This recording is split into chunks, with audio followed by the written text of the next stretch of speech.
Good evening. Good evening. If you could just find your seats and please silence your phones because we want to hear all the good information that we're going to receive today from our elected and public officials. My name is the Reverend Dr. Anthony Young. I have the pleasure of being the pastor here at this historic church here in the city of Annapolis. We're just excited today because we think that it is very important that the residents of Ward 3 and the residents of Annapolis have access to their leaders.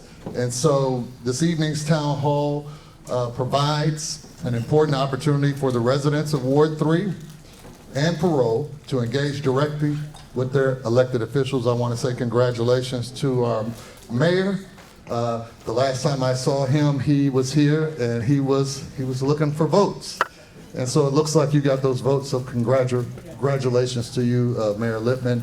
And absentia, we're waiting for Alderman Smith Brown, who's running a few minutes late, but I'd also like to say congratulations to him. Tonight is a time just to share and take in some of the ideas, some of the projects, some of the concerns, and understand perspectives, how we can work together and participate with ongoing work, ideas, resources that will strengthen our community. So as a faith community, this church, Mount Olive, believes strongly in the importance of civic engagement. And we believe that communities thrive when residents have a voice and when leaders remain accessible and responsive to the people that they serve. And this is a great example of that. And so I'm not going to be up here much longer, but I just wanted to say I'm excited. There are many things. I think this is a new season. We have a new mayor. We have many new public elected officials, and we're honored tonight to welcome these officials and have their presence here because this evening reflects a commitment to engaging with residents and ensuring the voices of Ward 3 and the people of Annapolis have an active part in the conversation about the direction of our city. And with that, I'll now turn it over to this panel of guests. All right, take care. Thank you very much, Pastor. My name is Jared Lippman. I am the mayor of Annapolis, and it is my honor to be with you here today. This is our 5th town hall in a series of 8 town halls this spring that we're going through each ward.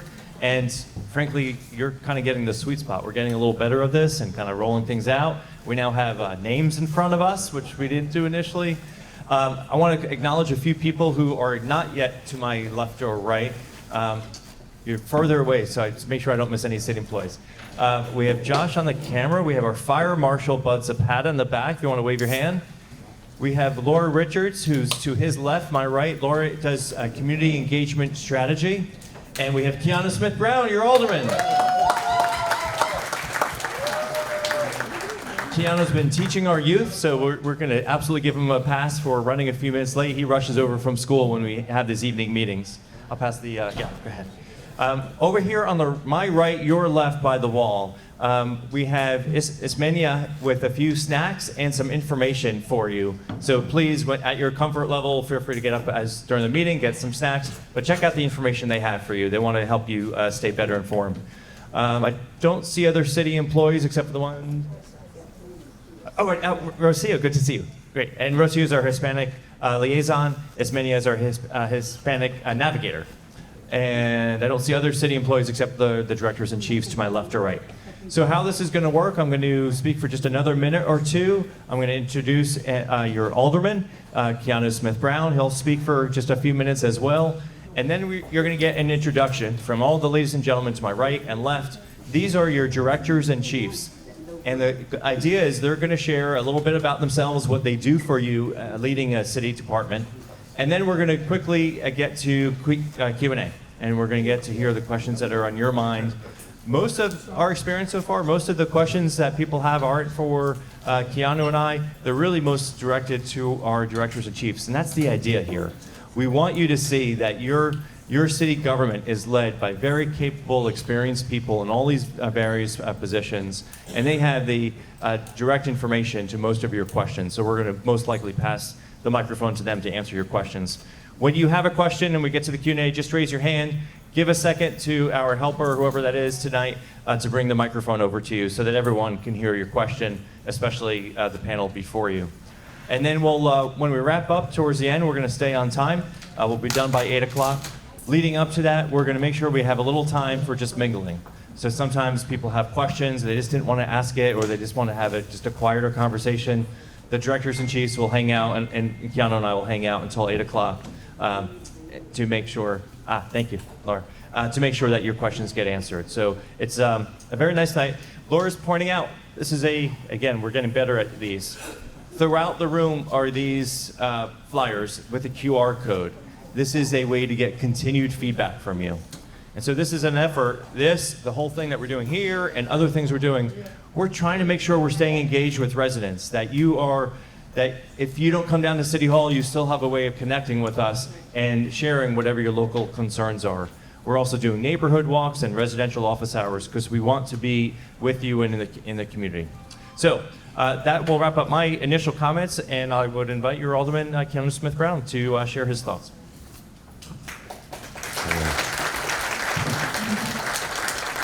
Well, first and foremost, thank you, Mayor Littman. It's always an honor to serve with you. Thank you all for being here this evening. This is my first town hall, our first town hall together. Yes, well, we can clap for that one. And it won't be the last. Most importantly, I emphasize that anytime you want to reach out to me, you can give me a call. I think that's the best way to reach out. I know some of you have already done so. Emailing is fine. Texting, of course, is also okay. But I'm a direct person. So if you need something, if you have questions, if you want to get together, let's do it. If you want to host something at your house, if there's something in the community you want to gather and do something of that nature, I'm available. I'll do my best to be available. As Jared just mentioned, I am a 7th grade teacher at Bates Middle School, and so I did thank you. I do stay a little bit later in the day to grade papers and things of that nature, but I am so appreciative and honored to serve you all. I ran on 3 platform pillars. That was public safety, education, and quality of life. And I'm committed every step of the way for those 3, alongside all the other issues or concerns that you've shared with me. In regards to public safety, I do want to say that we've got to make our community safer, but I believe our police department and the leadership that we have, they're doing a pretty decent job. Yes, we're going to continue to push them to be better, but I want your voices, and I would encourage you to please make sure your voices are heard. In regards to education, we've got to invest in our youth. And so when it comes to after-school programs, our Parks and Rec department, they're doing a pretty fine job as well at providing hundreds of programs a year, and we want to do better. We want to invest more into our parks and recreation. When it comes to quality of life, now that one, we've got a long ways to go. I know it's difficult out here at the federal government. It's not easy at the top of the levels, even coming down at our level, but I want to tell you that I care. I love you, I care about you, and I want you to know I'm going to do my absolute best to represent you no matter what. So please feel free to reach out. My number is 443-333-9577. I do have business cards. We just received those, so I'll be sure to hand those out if you would like one of them. But I can just tell you so we can save the paper or what have you that is made out of trees. But yes, I'll be here for any questions after this event. I thank every single department director who came here today. You all do help make sure, oh yes, come on. You all do make sure that our communities, our city, our neighborhoods, they're functioning. And everything that you all have to share with us today, as Jared also did mention, these are the people in charge. You know, I'm here to represent you and share what your concerns and things are, but these are the people that are going to do the work at the end of the day. And so we have to show them that we appreciate them and care about them, and that if there's anything that they need, we'll do our best to provide it, and that's funding.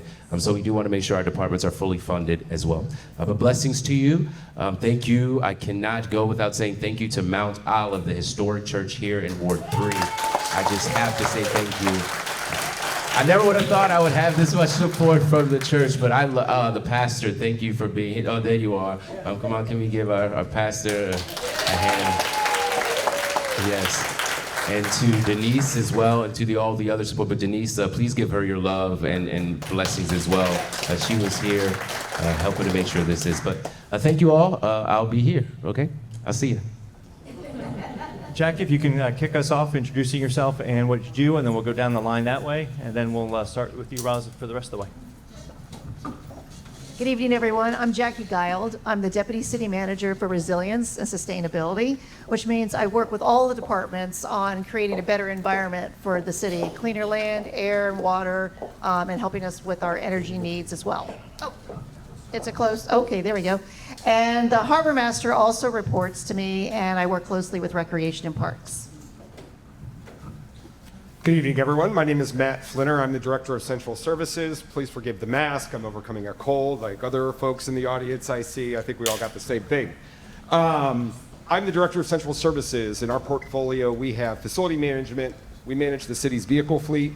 We also oversee procurement, risk management, and real estate. A fun fact about my department is actually the newest city facility is in Ward 3. It's right down here at 39 Hudson Street. It was completed about 2 years ago, and is where we now house our Public Works Department and our Central Services Department. So if you're ever driving down Hudson, you'll see our brand new facility, state of the art. It's beautiful. We have a huge vehicle shop in the back where we service all 400 cars in the city's vehicle fleet. And out there we also have every type of vehicle you could possibly imagine: street sweepers, dump trucks, plows. You'll see fire engines coming in and out, police cars, you name it. So my advice to you is, if you have a 4-year-old boy in your family who's really into police cars, sit outside Hudson and you will see everything drive by all day, every day. Thank you. Let's move on. Good evening, everyone. I'm Marcus Moore. I'm the Director of Transportation and Parking, and our office is also in Ward 3, right on 308 Chickapin Round Road. It's a pleasure to be here with you to share some information with you about the transportation group and about parking. I think all of you may want to hear a little bit more about how do I, as a resident, get free parking in one of our garages. Representing this area, which is Ward 3, Ward Metropolis, we actually have Brianna Denton. If you raise your hand, she'll help you out with a lot of this stuff for Gotts Court, Knighton, and Park Place. And representing premium parking, we have Megan Murray and Jason Parola in the back. They handle what we call the concession area, which is downtown, which is also Hillman Garage and all the downtown parking. They'll be able to explain to you after this how all this stuff works and comes together. I'll be able to help you understand how parking and transit all works together with the county and everything that we do here. So it's a pleasure being here with you this evening, and thank you for having us. Good evening. My name is Lasan Crispin. I am the Acting Human Resources Director, and my department works across all the other departments within the city, and we are primarily responsible for hiring all of the amazing people you see behind this desk and so many, many more. Hi, I'm Vicki Buckland. I'm the Acting City Manager, and I have the pleasure of trying to help each and every one of these folks fulfill the direction and vision set by the mayor and council, and make sure that we meet the needs and expectations of the residents of the city. Good evening, everyone. I'm Burr Vogel, Public Works Director. We take care of the streets, sidewalks, utilities, that's water, sewer, and stormwater. We also do engineering, construction for our own responsibilities, as well as primarily Rec and Parks Department when they have projects. And we also manage the trash collection and recycling. Good evening, I'm Rosalind Johnson. I'm the Director of Recreation and Parks here in the city of Annapolis, and we are responsible for just under 200 acres of parkland at 45 different sites throughout the city. I have about 28 full-time staff members. Of course, you know PIP, Moyer Recreation Center, and Stanton Community Center. We are registering for summer camp. You're almost too late if you have not registered your child just yet. A lot of the camps are already full. This Saturday, we have our adult Easter egg hunt, which is at night, which is a lot of fun. We have some amazing prizes that have been donated from City of Annapolis businesses. And then the following Saturday is our favorite, one of our favorite events, our Easter egg, our egg hunt. And we have about 17,000 eggs for children to find, and they will be gone in about 10 minutes. So we hope to see you there. Hi, I'm the Acting Police Chief, Amy Migueth, and I see a lot of familiar faces from my years going to Greater Parole Community Association meetings. And the police department responds to all police emergencies in the city of Annapolis, and we might have the biggest budget in the city, but that's because we have the most staff. So I'm happy to answer any questions people have. Hello, everybody. I'm Chris Jakubiak. I'm the Director of Planning and Zoning. We also cover permitting and property maintenance. And we spend a lot of time in other wards besides this ward. But I want to make that a thing of the past. And I'm going to ask that you ask me some tough questions, because there are some issues. You're in the transition zone between the county and everything that goes outside of the county that we have no control over, and the city. We have history here in the city, yet our historic preservation resources are devoted to downtown. We have development happening here, yet our resources are devoted inordinately to Eastport. So I'm here to be your city planner, as well as the city planner in other jurisdictions within the city. So please don't hesitate to ask me questions, and I'll get back to you. And I'll linger here after the meeting to answer your questions. Hi, folks. My name is Brian Packlin. I'm with the Information Technology Department of the city. We work primarily behind the scenes. We support all city departments, network infrastructure, PCs, software, things of that nature. The parts of our department that you probably interact with the most would be the city website, which falls under our purview, as well as like our permitting and licensing website. About as good at public speaking as most IT guys are. Yeah, so like I said, we work primarily behind the scenes, but I'll be happy to answer any questions that you have. Hello, I'm Doug Romali. I get the privilege of working with the men and women in the Annapolis Fire Department day in and day out. We operate out of 4 fire stations. Your area here is protected by the Forest Drive Fire Station, and right out here towards the West Street corridor is backed up by the Anne Arundel County Station on Jennifer Road.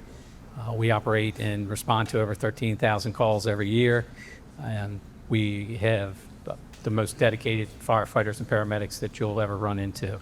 So we'll be here to answer any questions for you. Over the last year, we entered into a strategic plan. We went out and met with members of the community, a diverse group within our department.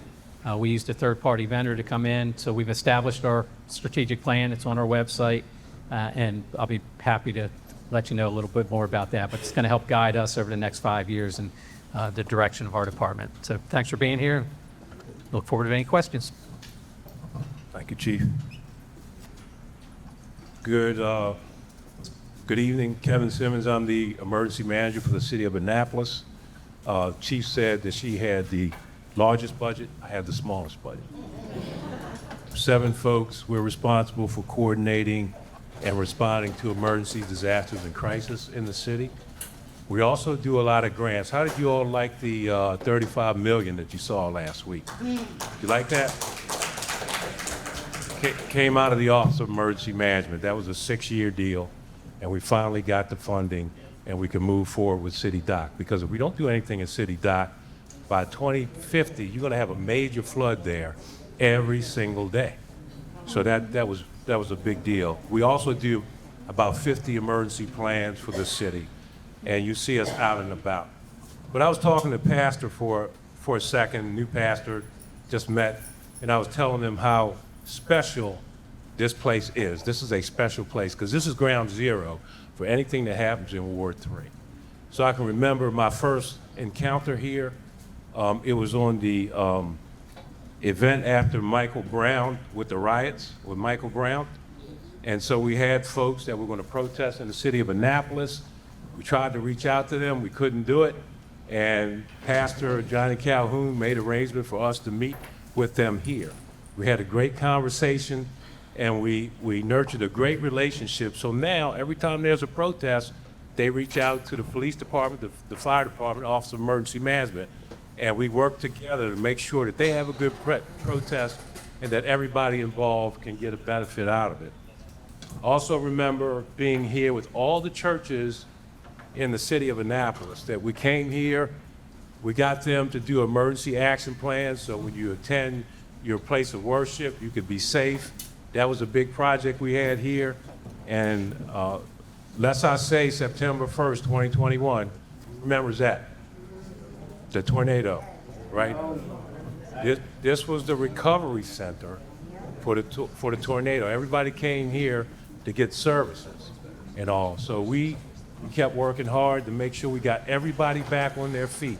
Not only the homeowners, but the renters, and everybody was taken care of. And it all started right here. But you know the best part of this place is coming here when the women are cooking in the kitchen. They make the best soul food dinners. Whoa. Giving props to Cecil around the corner, Beth Fish Dinners.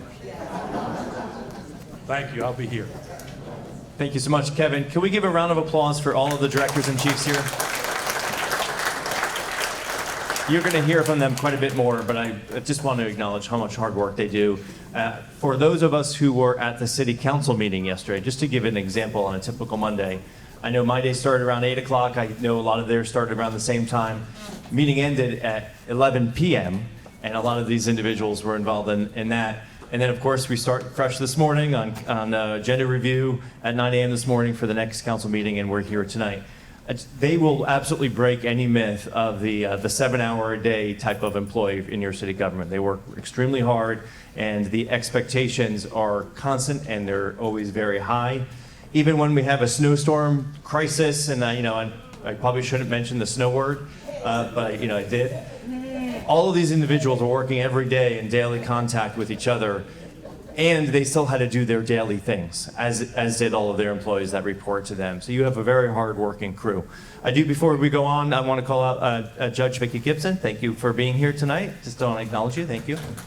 And thank you. This is about day 100. I'm forgetting whether it's today or tomorrow for Alderman Smith Brown and I that we've represented you, and it has truly been an honor so far. We work extremely well together. We work well as a council as a whole. A few of the things that we've been working on, Director Simmons mentioned the $35 million grant that the city received from FEMA. That's part of an $87 million project at City Dock to prevent your city from flooding. The city has 22 miles of water line in our 8-square-mile city. That's obviously just a small segment, but it's obviously an industrial engine, economic engine, I meant to say, not industrial, economic engine of our downtown, and we want to make sure we preserve that. But we have projects that are important to all communities, and I know Alderman Smith Brown and I will be talking about projects that are more specific to your ward. There's so many other projects, whether it's police safety, public safety, recreation, all of these individuals. And so we'll get to Q&A right now. I just wanted to give you some flavor of what life is like for these folks and I. So with that, who's got a question that would like to kick us off? Gentleman here, and is it this mic that we're using for passing out?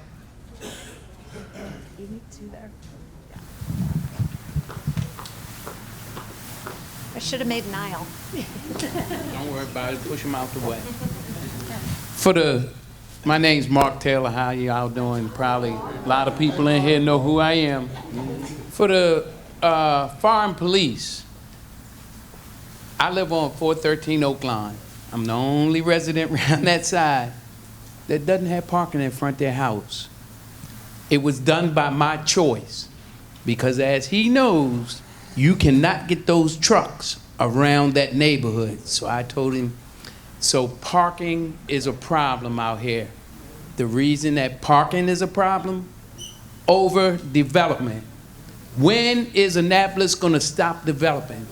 Look at Annapolis Neck Road, look what's about to happen out at Parole you're overpopulating. God only made land to support a certain amount of life.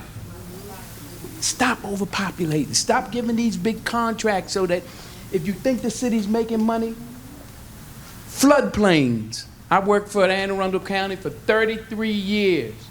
And from what I had to do down Arundel on the Bay, Bay Ridge, Hillsmere, they want me to make water run uphill. You've overdeveloped and the water has nowhere to go. Same problem you got downtown. You've overdeveloped. Thank you.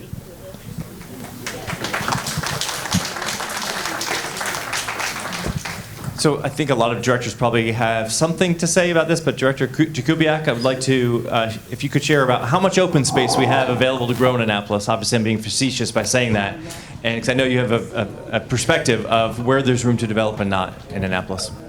Well, there's very little room to actually develop anymore in Annapolis.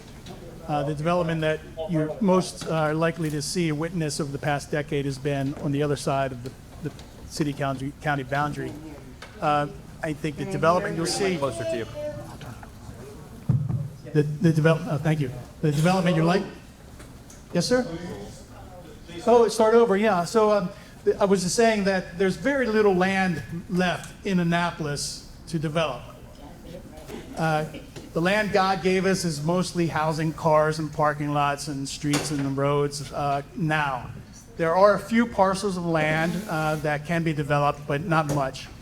The development that you most likely have seen of late over the past decade or so has been in this vicinity of Parole, but mostly in the county, the residential development, the apartment buildings all the way down from here down to Riva Road.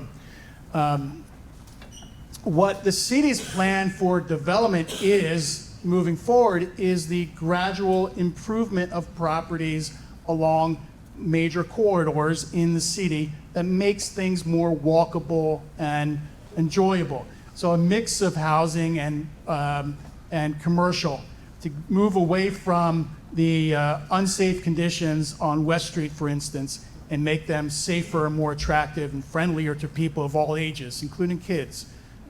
So the development that we see is not so much development like new buildings or new investment, it's development of the community to reach our full potential as a community that supports everyone. So that's the long-range plan that we anticipate here in the city. Thank you. Who's got another question? Judge?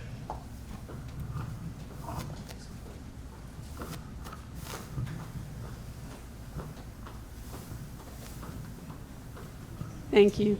I had wanted to say congratulations on the new funding that you've gotten for the city dock. I was curious to find out how much of that funding will go to giving Black Americans that live in Annapolis jobs.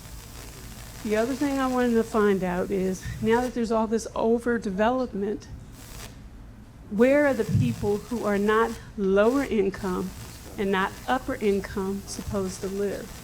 I am a resident of the moderately priced housing development that's on the corner of Chinkapin and West Street. That program is ending, and now I can't find anything that I can afford in Annapolis. The other problem that I have, last problem I'm going to raise, is a concern that people who are educated and Black do not get employed if they live in Annapolis. They bring them in from outside of Annapolis. Same thing happens with Anne Arundel County, and I feel like there needs to be more accountability, better personnel laws, more standards that just don't exist right now. To go backwards on the employment issue, Lasan, are you, Director Crispin, sorry, are you able to address whether the city would be allowed to favorably discriminate based on someone's residence, whether they live in the city or not? If you can get the mic.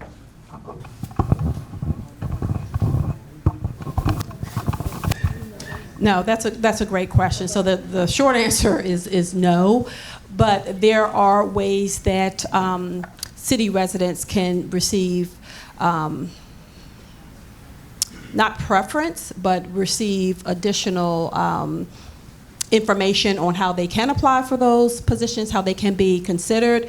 I would say that our main goal, or my main goal in human resources, is to ensure that we're hiring the most qualified, the most competent, experienced person for that particular role, regardless of where they live.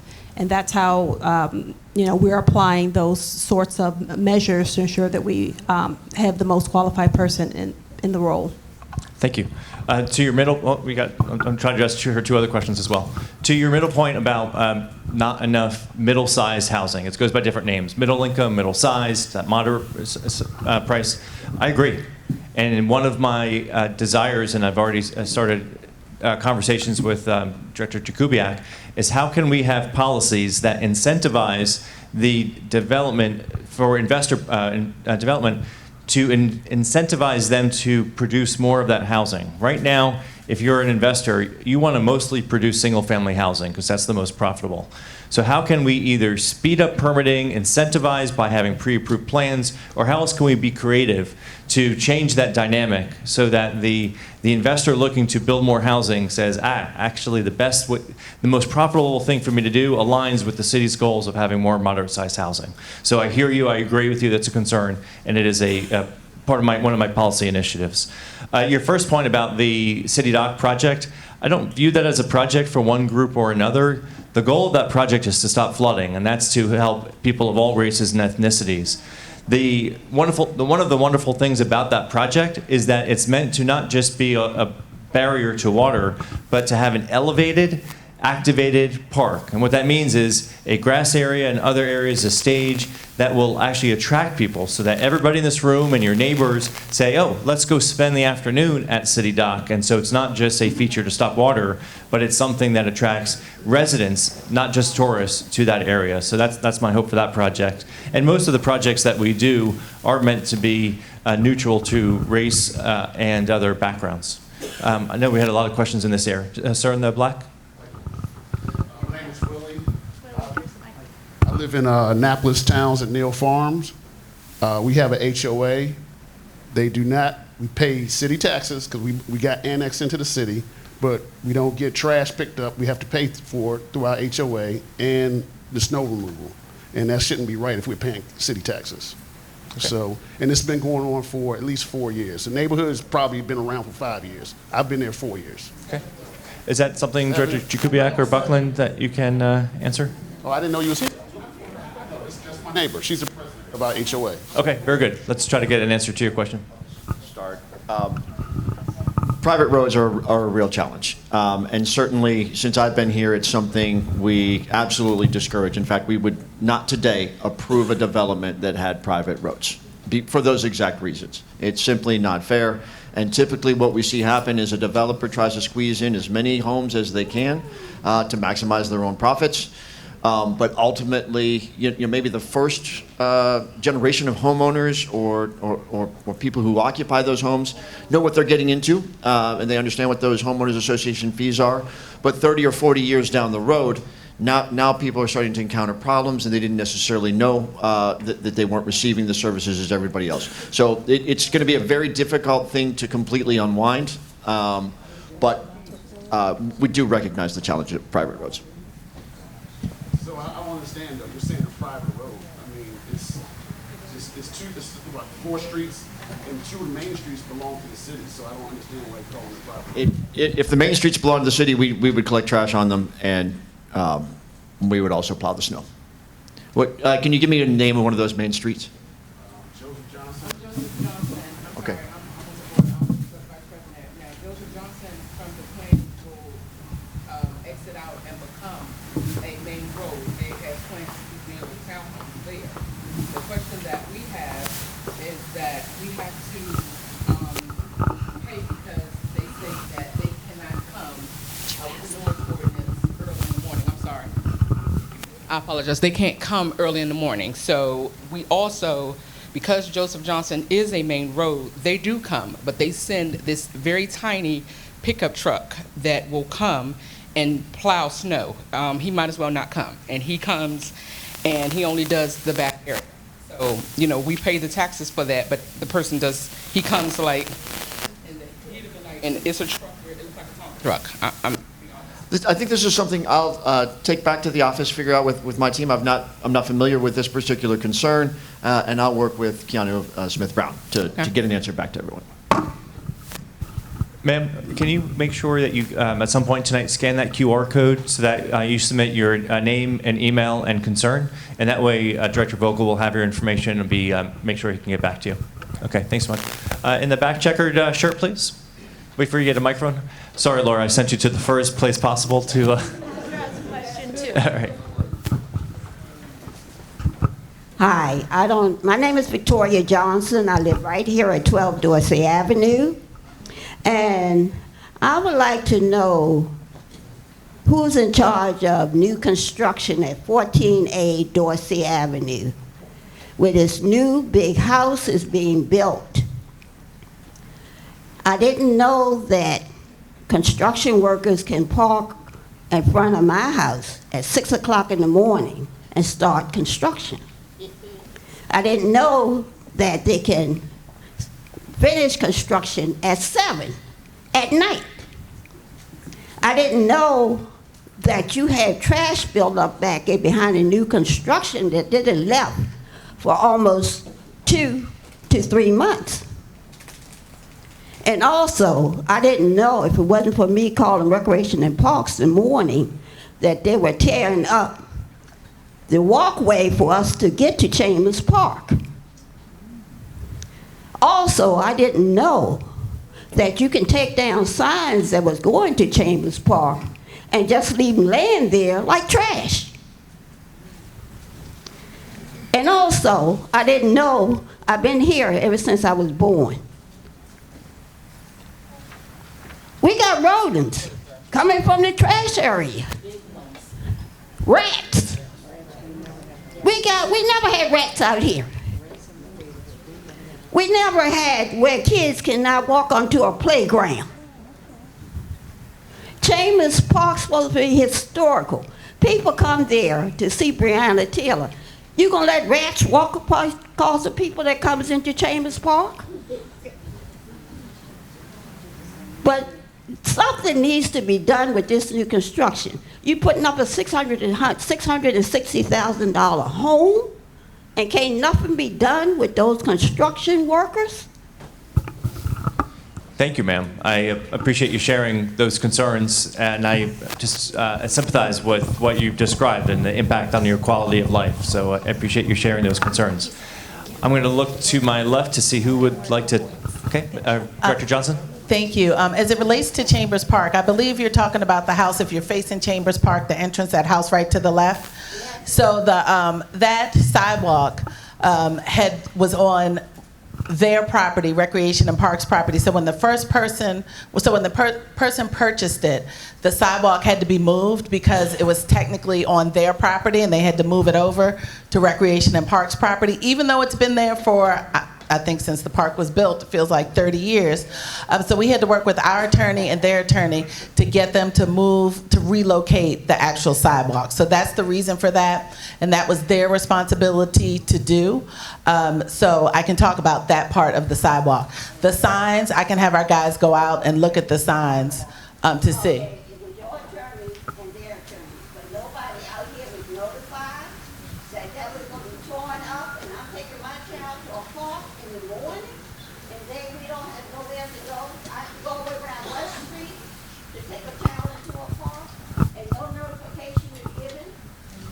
You should have been notified. So I'm not sure how permits work for.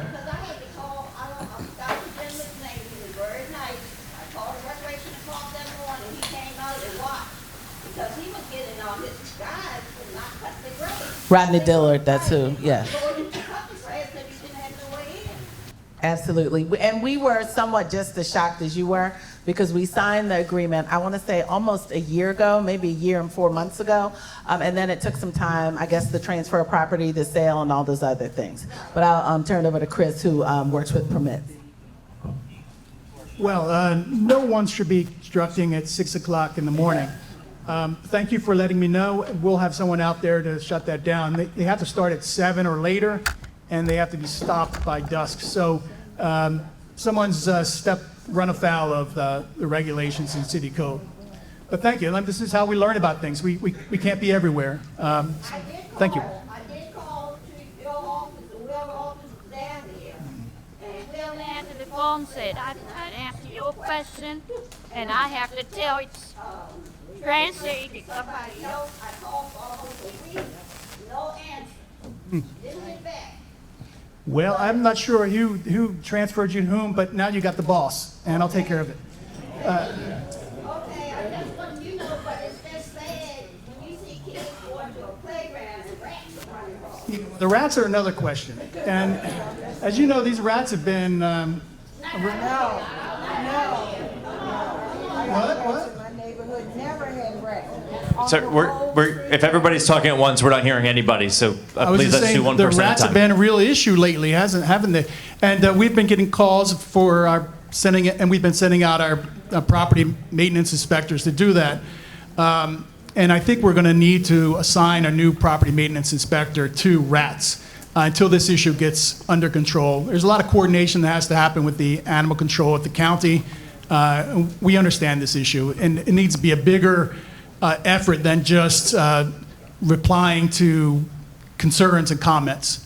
So we're going to be on it, and I would work with the aldermen moving forward to address this issue. Sure, for bringing it up. Yeah, I know. Okay, why don't we take a question right here? Yeah, hey Jared, if you don't mind, sorry. Mayor. Sorry, I was Ken, I going to didn't make a see comment about that too. Everybody, hold on. Hold on, I'm going to make a comment about that too. If you're ever treated that way, you can email my email, aldsmith-brown@annapolis.gov. You can call 443-333-9577. We'll make sure the directors or departments heads are on those emails or that they're forwarded this information directly. We appreciate the staff, but it's also really important that we contact those who are at the top of leadership. And so I don't want you to feel like you have been unheard. I too care about that. And I think that's a major issue, especially for our ward and our residents, and we should not have to deal with that one bit. And so I just wanted to vocalize that real quick. Thank you. Sir? Good evening, everyone. My name is Clarence B. Ross Sr. I'm a Vietnam veteran, and I've been living on Tyler Avenue for 40 years. And I'm just finding out about 4 or 5 months ago, that they're planning on changing the zoning district there. I've gotten a letter from the city talking about homeowners could get something like about $400,000 for their residents right now. And they're planning to build from the seafood market back to Hilltop. From Forest Drive, back to Hilltop. They want the whole street. And they're taking they want all the property. Not some, they want all from Forest Drive up there, back all the way down to Hilltop. And they'll probably change the zoning change.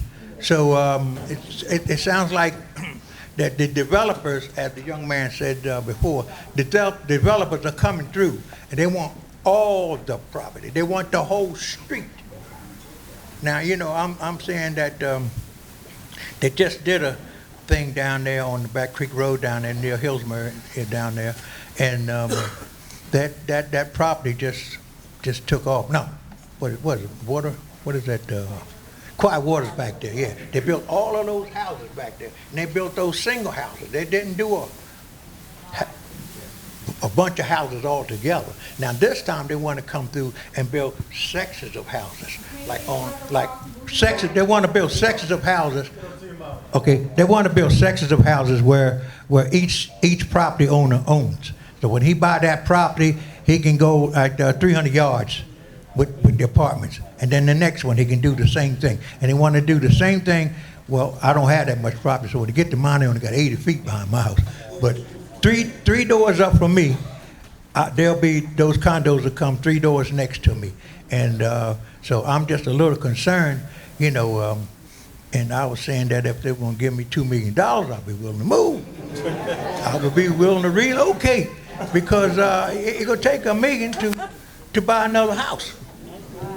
Thank you for your question, Clarence. I'm just saying that if anybody want to give me that kind of money, you got it. Thank you, sir. Director Jakubiak, do you want to talk about the Tyler Ave, what's going on there? Tyler Avenue is quite a distance from. Okay, I'm going to try it again. So Tyler Avenue is outside of the ward, as you know. But it is a site that has gone through a zoning change. The city council adopted zoning amendments last year, the previous city council, that would allow for smaller single-family houses to be built. There are a lot of lots there. They're quite deep. They're narrow, though, and that configuration has prevented the infill of affordable houses. So this is a technique that we're actually addressing to promote more small affordable houses within Annapolis. This is not about wholesale redevelopment, and nothing in the zoning changes would permit that, or for condominium development or multifamily development. This is simply a very small tweak to the zoning code to allow for infill development, so larger lots developed into multiple lots for more houses. So this, the planners, we began the discussions with the community. This was all worked out with the community. And in the office, as we were contemplating this study, we were thinking, wow, what really did the city council have in mind when it adopted the comprehensive plan? What kind of type of development would be best through this area? It's between Tyler and Forest Drive, or Hilltop and Forest Drive.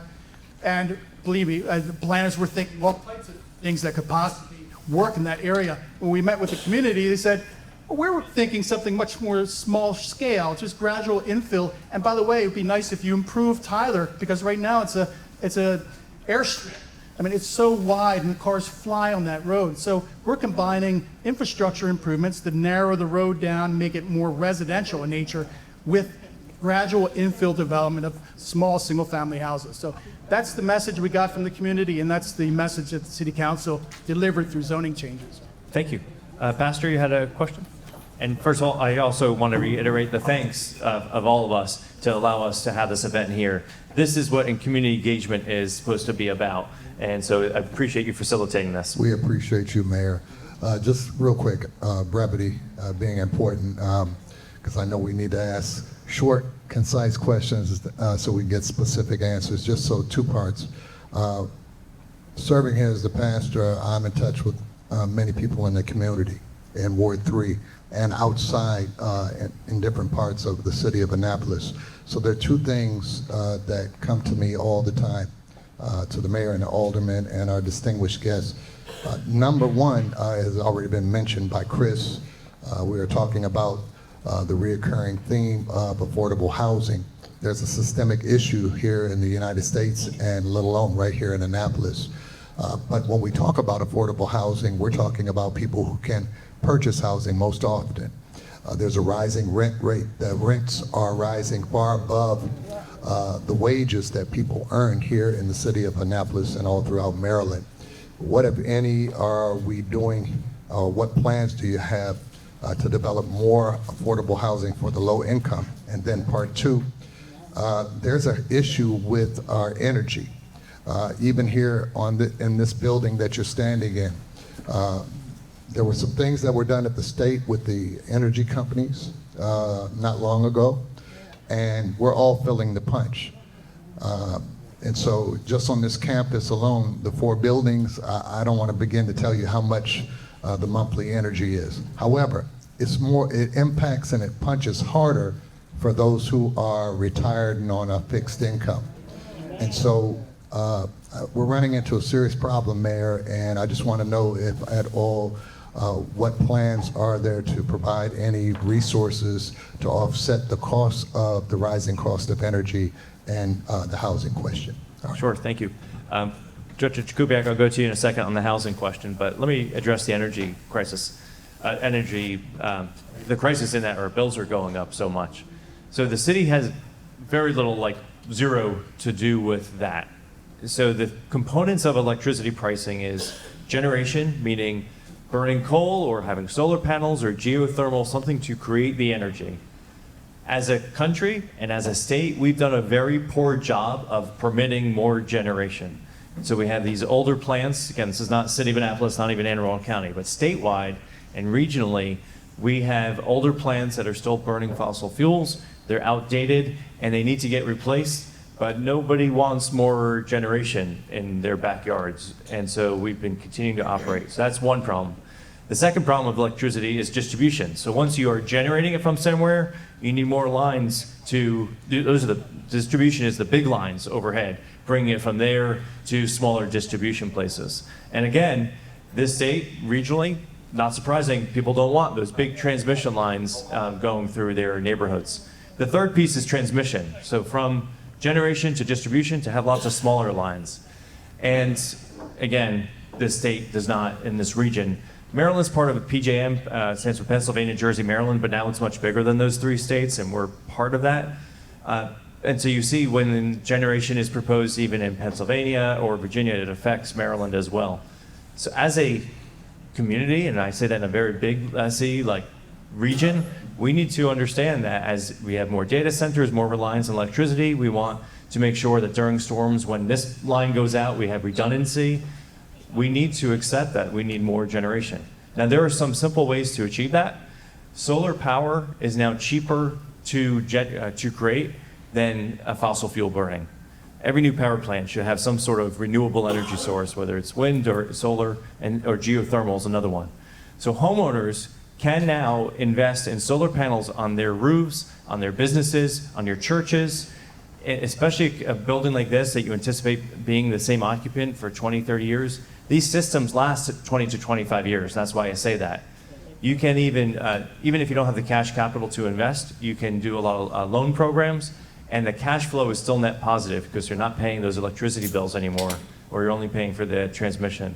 And so I know it seems like a luxury to have solar in a lot of communities. It's if you haven't thought about it, or if you've been thinking it that way, I encourage you to look at it again. The economics have changed, and now if you've got solar, you've controlled your costs no matter what happens with electricity. So I just want to push that. On the housing costs, and again, we got a lot of housing questions here, so Chris, sorry to keep on coming back to you. Did you capture his housing question? It was similar to Judge Gibson's. The problem is very difficult, and it's one that extends beyond Annapolis. It's one that's national in scope. The fact is, it costs more to build a house than most people can afford. That's the reality of the situation. And it's compounded in places like Annapolis where, despite what you might think, housing has not kept up with the pace of the need. Now, I'm not even talking about affordability needs. I'm talking about just the supply needs.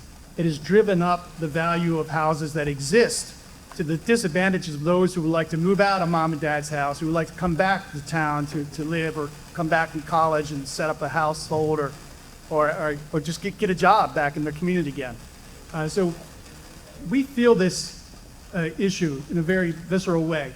The response to date has been through the affordable housing redevelopment process.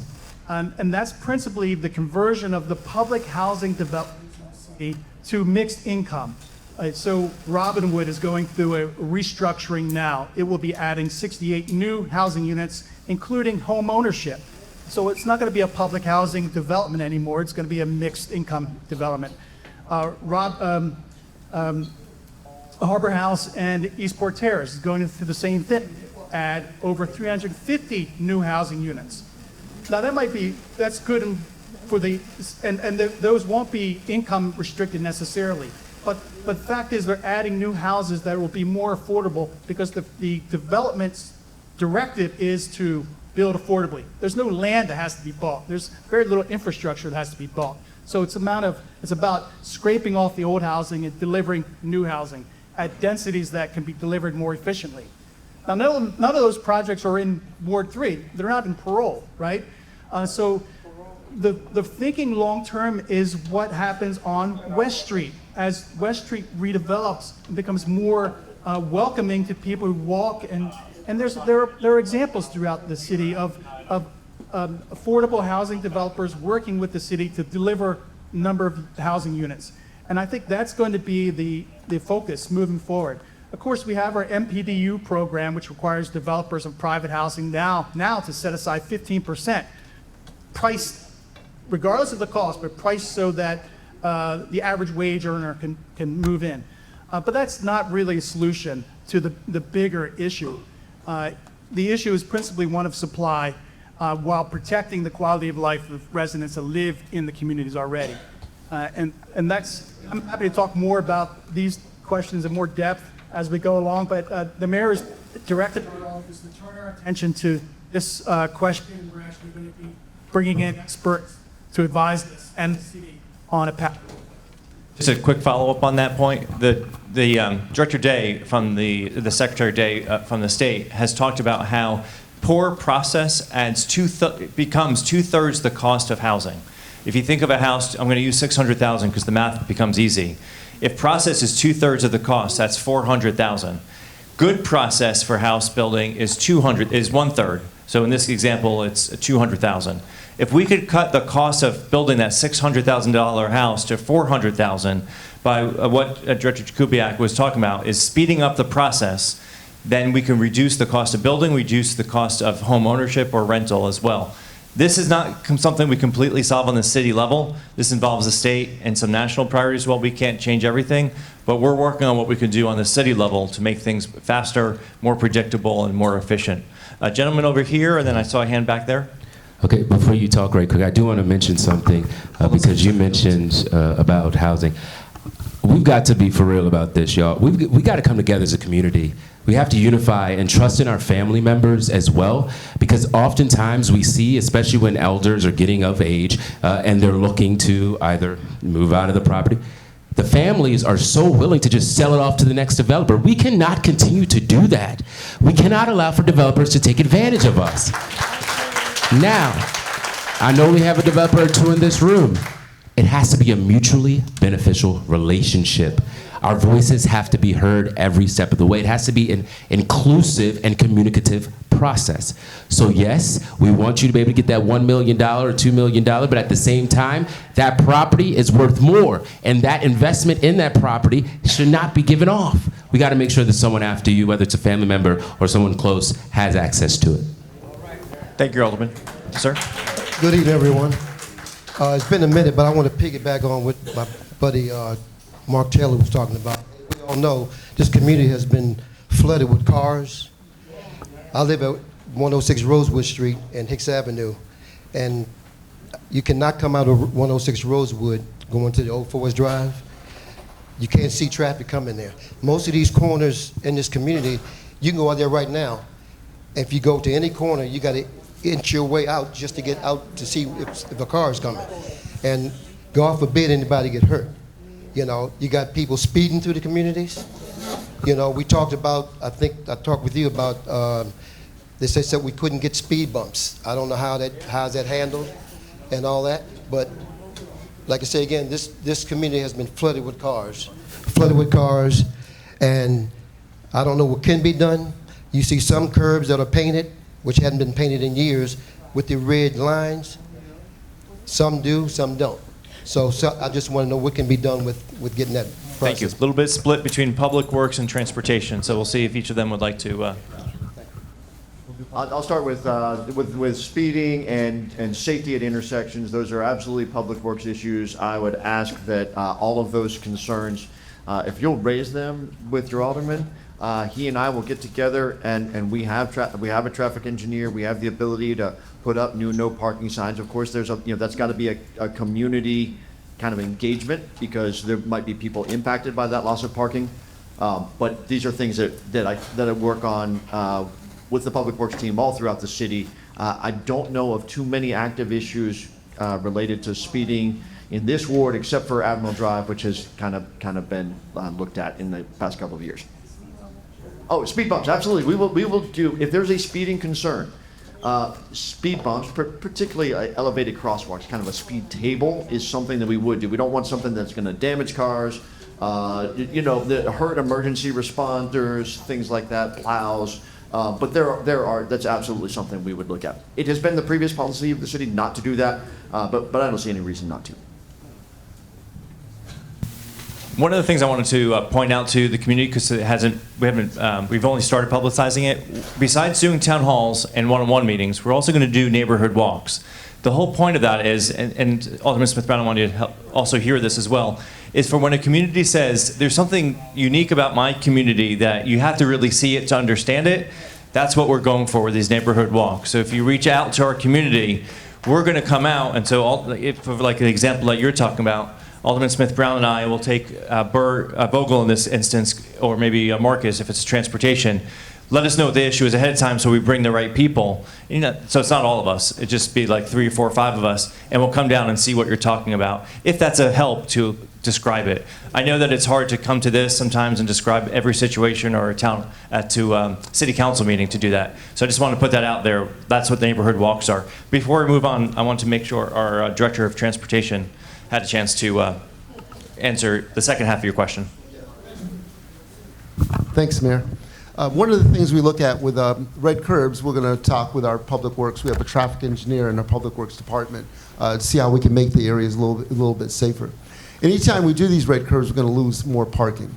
But if, in this area where there's not a residential parking program, we have our parking contractors here that you can always call and they can kind of investigate. Because regardless if it's a parking program or not, you can't block a driveway, curb cut, fire hydrant, and the like, and they'll come out and take a look at it. But one of the things is, the mayor did make mention, please use the QR code so we can completely capture what it is you're asking and what the coordinates are so we can take a look at it through our walkthroughs and all. But thank you for bringing that up. Ma'am in the gray and black top. Good evening. My name is Marcia Kirby, and I live on Domino Road in Parole. And I've been there 43 years. And parking, of course, is a problem. We already know that's the case. But recently, we were told on Domino Road that we couldn't park in front of our own homes. And that was very concerning because the majority of us are 65 and older, okay? And when we have company, a lot of our company, they're elderly, and they can't be walking blocks to get to our homes. And my suggestion was to create a list of all the residents on our street and find out who lives there and how many vehicles they have. And that way you know not to ticket us, because a neighbor already received a $500 ticket. And we were told until things are resolved, don't park in front of your homes. This is a bill or law, whatever it is, I've never heard of in 43 years in Annapolis. And I'm expecting that that will change because we need to be able to access, entrance to our own driveways with groceries or whatever. And that is a consideration for the senior citizens of Annapolis. Thank you. Alderman? Yes, this is exactly what I wanted to hear, Marcia. So I'll give credit to LD Powell over here in Parole.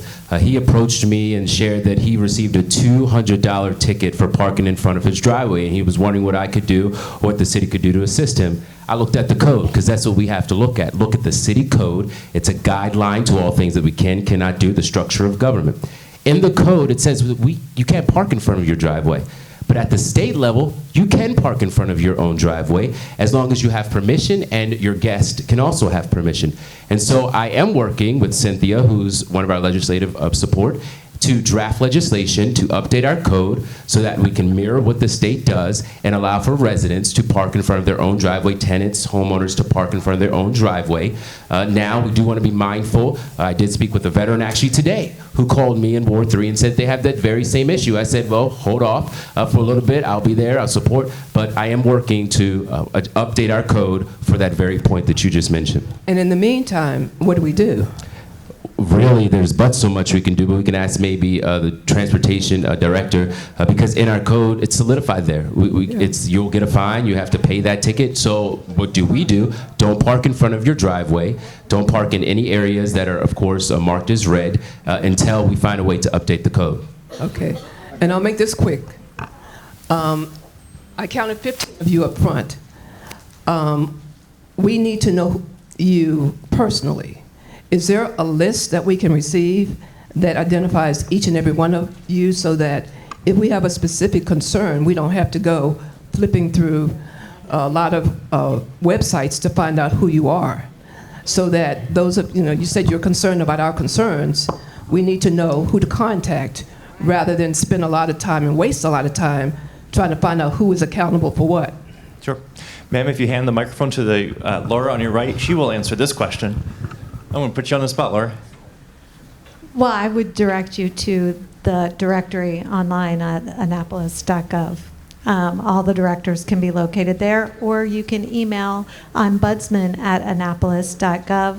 The ombudsman will answer your questions, and they'll directly coordinate with each director to make sure you get the answers that you need in the response time that's very reasonable.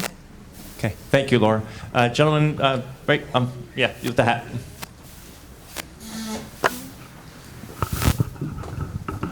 Hello, everyone.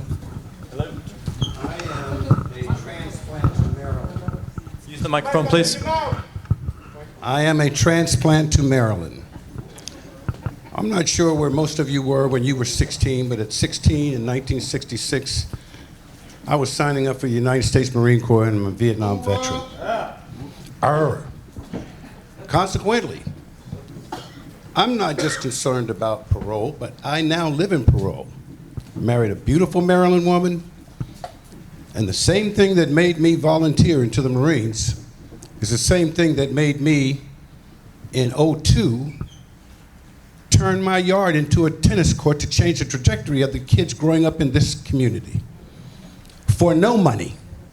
Spent $10,000 just to put the court down, the asphalt down, the first time. I have fed Annapolis High School 15 players. And I also found out later that there's a big rivalry between South River and Annapolis High. One of our locals, right on Kirby, became captain of the Annapolis High School team and made the capital paper for beating South River after they had not done so in many years. I say to you this, if I can just pop up out of my yard and put up what became a grass court until it became an asphalt court and a hard court and supply the sons and daughters of Maryland to change the trajectory of what kids do coming up out of this community, we deserve a tennis court. There is none. There's no basketball court. I mean, there's a basketball court and one tennis court we had that used to be behind Old Johnson's Lumber turned into a basketball court. I didn't stop there.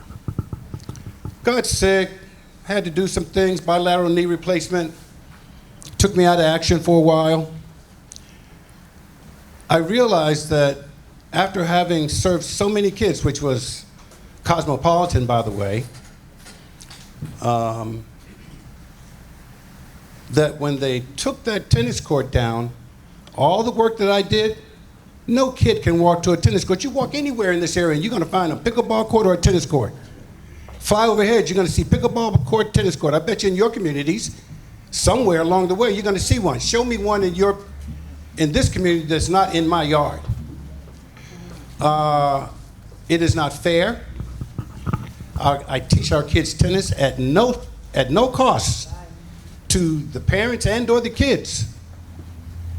It was just $10,000 just to put that tennis court down, let alone paint, do the lines, do the maintenance, and do everything else. Give the lessons from sun up to sundown. I approached the previous mayor, put it in the budget. Turned out that the principal at Walter Mills was the last word, and she shot it down. Shot down the whole tennis court idea, said it wasn't needed. I gave tennis lessons to a couple little girls, and they asked about a tennis court, and I said, well, I need some help. Can you ask I found out that it was the principal that shot it down, and I tried to talk to her. I'd stand a better chance of talking to a Martian, okay? She never responded back, never gave any clue. You know how much a tennis lesson costs if you pay for it? About $75. What our kids are offered is one class once a week at the Truxton Park. If I wanted to play tennis, I could go to Truxton Park and play myself. What I did was for the kids in this community, introduce them to a sport that they may never get an opportunity to play. Now, I've heard a lot of rhetoric. I've heard of this and I heard of that. All I'm saying is that it's simple. Everybody in here, they got kids or grandkids, and I've been the spearhead, the tip of the spear, for doing something positive. If they didn't have a racket, of course, you're in the black and brown community, so that's soccer and basketball. I had to buy shoes. I bought rackets. I got volunteers for rackets. My efforts made the capital. I didn't ask for any of this. You familiar with the Rotary Club, Mayor? I didn't hear. Did you ask if I was a member of the Rotary Club? Are you familiar with the Rotary Club? Oh, yes, absolutely. So you know that you got to be vetted to get in there. I never asked for anything. They asked me to be a member of the Rotary Club. And I'm just a simple dog trainer. That's it. But it is a crying shame that after all of my efforts since '02 to provide something to the children of this community, that we don't have a tennis court, don't even have a pickleball court. There is no way that this is fair. I've talked to the alderman, current alderman, and the folks before him. Now, if somebody's got some reason that they can check with somebody else, then you know what? Try going into the military and not dodging the draft 5 times.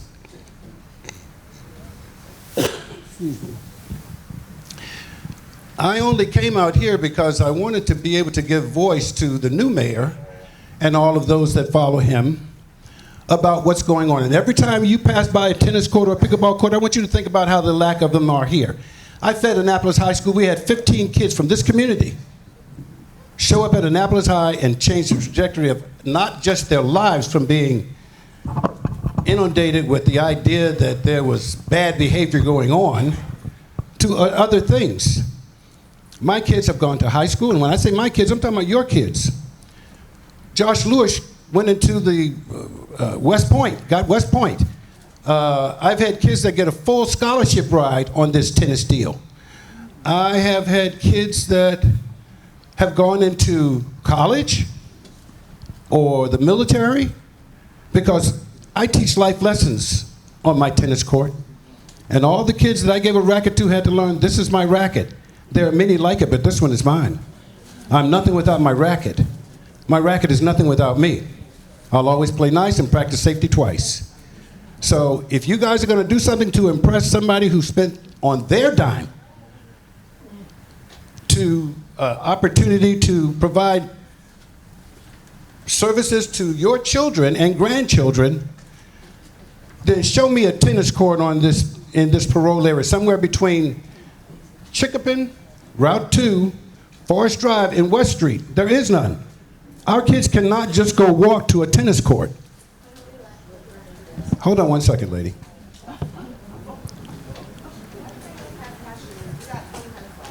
So what I'm going to say to you is this. If you don't fix this, it's a crying shame, and it's on everybody sitting up there at that table somehow. And if the buck stops and starts with you, Mayor, somewhere in the budget, there needs to be a tennis court, which is co-ed, and the boys and girls get a big blast out of it. The lessons have been free, $75 minimum for a tennis lesson, not to even mention the cost of court time. It's appalling, and it reeks of disguised animus. I just can't explain it any other way. So thank you for your time, and that's it. First of all, thank you for creating the court and doing what you've described to Annapolis. I'm going to pass the mic in a second over to our Department of Rec director, who will talk about the strategy program that she's got underway, and I know she's excited to talk about that. Before I do, I recognized a few city employees earlier with, Tiona, I want to recognize. Thank you for being here. And of course, can we give a round of applause to our two gentlemen in the back wearing blue? Thank you. Director? So thank you for your question. We certainly empathize with what you're talking about. We have a new partnership with USTA where Truxton Park is Public Park of the Year for the entire country based from paddle sports or racket sports. We have forged a relationship with USTA where we've done a tennis assessment, which has looked at kind of all the tennis activities and opportunities that we have throughout the city. Last year was the second year we took our kids to Arthur Ashe Kids Day at the U.S. Open, which was an amazing experience for them. So we certainly do recognize the importance of tennis. Francis Tiafoe is an excellent example where his father was the janitor at College Park Tennis Center and he started hitting balls. I mean, so how much untapped talent do we have in our community? We did try to put the tennis court in. We certainly can't put it in on property that's not ours, which we had to go to the schools. That was on school property. We had the $10,000 in hand, thanks to the council and the mayor in year before last budget. But when we went to the schools, they said no, they did not want the tennis court. So at that point, there's not much that we can do. We can't, just bogart our way in and put a tennis court on someone else's property. So we welcome the opportunity to partner with you if we could find space. The solution is not to take away a basketball court, but to add an amenity in the community. And so we're certainly open to that. But again, as we've been talking about, Annapolis is kind of landlocked. Do we want to take away some of the park so that we have a tennis court? That's certainly a discussion we could have. But I think it's more of a partnership. And if you know some land, then that's something we could certainly look at and start to prepare for it. All of this that you have done or proposed to do, I have simply done in my backyard. I trust that all the brain trusts, which I served all of you guys at the tender age of 16, and for 4 years served in the Vietnam vets, as a Vietnam vet. So let me just say this to you. You can swing a lot of words at me. What I want to see is a tennis court between Chicopee, West Street, Route 2, West Street, and there, and Forest Drive, so that our kids can either walk or ride a bicycle to go engage in tennis in a very nice sport that I teach nothing but life lessons and how to treat one another. Thank you, sir. So, and I don't want to belabor the point, but we've offered to partner with you. Rosalind Johnson can put in a tennis court, but that doesn't mean that's the best place for the community to have a tennis court. You sound like you know tennis really well, so we'd love to partner with you and say, hey, let's look at these opportunities. You're here, you know the community, you know the routes that the children take, so we're open to partnering with you. Thank you. I want to take one more question, and I want to give you 10 minutes to socialize. The woman in blue has been waving your hand for a very long time. Thank you, Aunt Vaughn. That's my Aunt Vaughn right there, Mayor Littman. Yes, Okay, I my am aunt. Keaton News aunt. Hi, I live 1904 Lincoln Drive, and right behind my property is a pond. Now, I've been going back and forth with the city of Annapolis for a few years now, and that pond needs to be cleaned. The city keep telling me that they don't own the pond. I was on the committee with Rhonda Pendell, and I will report all the issues that I have. So the pond behind my house is, it's bad. It's bad, right? So the city keep telling me that they don't own it. They give me runarounds, this and that. So I need to know who owns this pond. This pond needs to be cleaned, okay? Another main issue is coming in and out of the neighborhood. It's really bad. All this new development is very hard getting out, and it's very hard getting in, okay? So those lights need to be adjusted so to give us time to get in and get out. It's very, very dangerous. But that's my main concern. And just one more thing. I'm sitting at home last Thursday and I'm taking a shower and my toilet backed up. Well, I goes outside and the guy said that the city of Annapolis hired them to go down in the drains because the sewage was backed up.